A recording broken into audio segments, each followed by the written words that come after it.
This is a battle in the Aggony 1v1 championship. Now I'm not going to. It's between Iraklis and Reptilicus. Just have a look at these two armies. Now this is the Kingdom of the Franks. Let's go over the composition.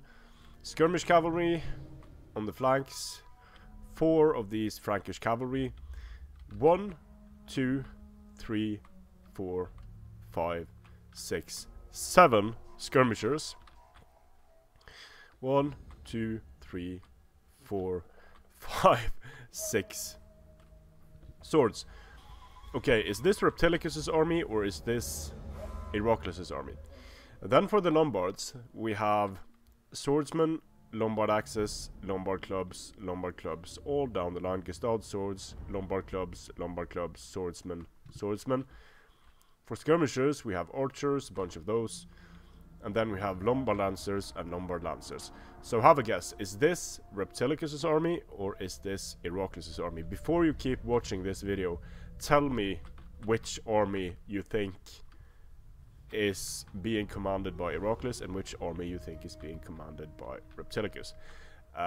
The obvious reason why I'm asking this is because a lot of the times players have sort of distinctive armies and none more so than Iraklis.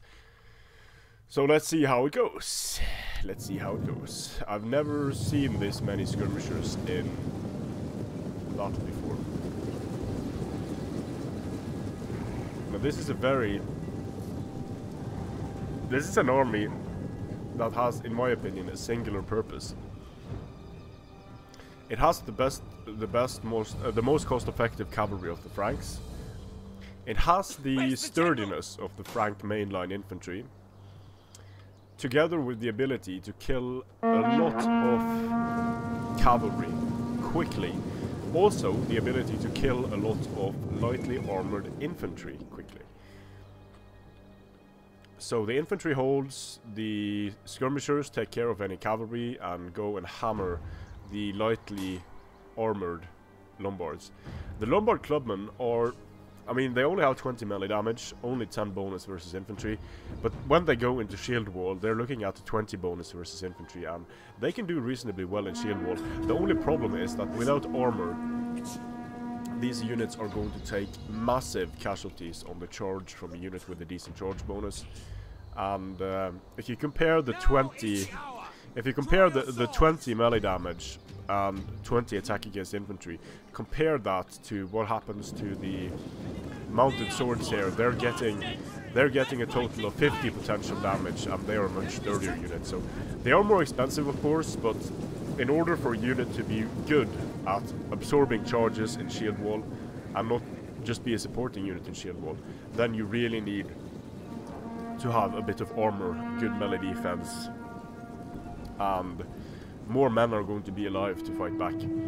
Against certain units, it doesn't matter at all. Like, well, against Danes, against the Berserkers, and against the Axemen, they tend to just tear up everything, regardless of their armor values.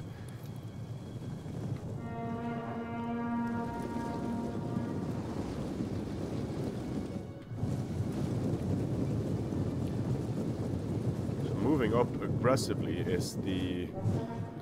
Oh shit, the skirmish cavalry is taking a royal beating here.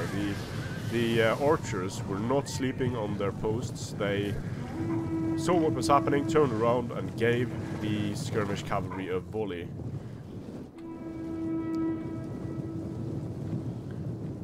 A very untraditional approach, this, moving up with all of the Frankish cavalry. Since the archers are in the back, being kept in the back here, the cavalry can actually move pretty damn close. And if the cavalry entices the Lombard lancers to come out, hello javelins. However, these javelins are also going to be hitting the Frankish cavalry. So this looks like a shield wall on shield wall engagement here. And let me just, well, I'm not going to pause it. But I almost want to pause it. Yeah, here we go. Here comes the cavalry. Look at the skirmishers now. Exactly what I thought would happen. The skirmishers are just killing friend and foe alike. just destroying the Lombard Lancers. Wow, this is insane how quickly these Lombard Lancers are getting wrecked on the charge here. Wow. But so I mean, the Frankish cavalry also died. So now it's a matter of the shield walls going up against each other. And I'm sorry for stopping the action at this point, but this I have to get a screenshot of, because this is a proper battle, guys. Like, look at this. We have we have javelins flying across the battlefield. We have dead horses from the initial assault. We have infantry moving towards each other in shield wall. This is a proper battle. Very nice, very nice. Here we have the shield walls moving up. But the swordsmen are going to die, the Lombard clubs are going to die. A unit has fired all of its so ammunition. It's not looking great here for the Lombards.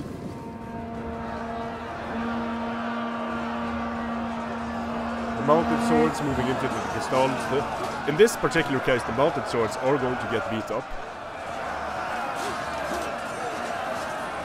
And using the swordsman here, and not in shield wall, might be a problem. Our men return to the fight. The Lombard clubs are losing decisively, but they are also fighting uphill, so it's doubly hard here for the clubmen. Losing decisively. The Gestalt swords are getting picked apart by javelins. And the Frankish general just being kept in the back, safe for the late game, while the Gestalt guard is already engaged here and getting surrounded by Frankish cavalry. Still he's winning, even though he's wielding a sword. But look at this, how quickly he's dropping now from being attacked in the rear. And the skirmishers moving around to snipe the Gestalt guards. It doesn't matter that the Franks are losing their cavalry. Getting that Lombard general off the field is so important at this point. It seems like the Levy skirmishers are out of ammunition, most of them. But sending in the Levy skirmishers here to just hold the general in place, ensuring that he cannot pull out. This is very smart, sending in a low-value unit that's used all of its ammunition here to hold the Gestalt guard in general, and that allows these Levy skirmishers to move into range, throw their javelins, and there we have it. Perfect timing, kill the enemy general. So when you kill the Lombard general, this is what happens. It's chain route time for the Lombards. The Gestalt swords have nice morale. The Lombard axes and the Lombard clubs tend to break when the general dies and they are in the losing engagement. So the armored swordsmen are breaking through. If you haven't guessed which army belongs to Reptilicus and which army belongs to Iraklis, have a guess in the comment section. And whoops, the Frankish cavalry gets hammered by the archers. But the bonus to morale from charging means that these guys actually get into the archers and break the archers. So just the entire Lombard army chain routes. Close victory there for the Franks. The army of the Franks belonged to Reptilicus. The army of the Lombards belonged to Iraklis.